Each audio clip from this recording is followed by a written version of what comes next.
ইয়া ফাত্তাহু, হে প্রস্তুতকারী আল্লাহ। এই ইসিমটি প্রতিদিন ফজর নামাজের পর ডান হাত বাম হাতের উপর রেখে 40 বার পাঠ করলে ইনশাআল্লাহ 40 দিনের মধ্যে বিবাহের পাত্র কিংবা পাত্রী জুটে যাবে।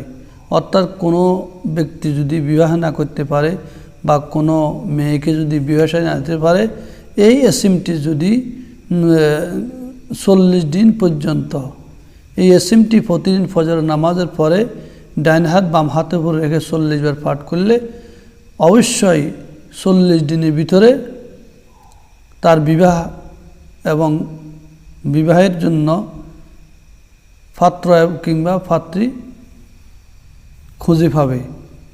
বিবাহের জন্য পাত্র অথবা পাত্রী খুঁজে পাবে। কোনো পুরুষ যদি বিবাহ না করতে পারে সে পাত্রী পেয়ে যাবে। আর কোনো পুরুষ যদি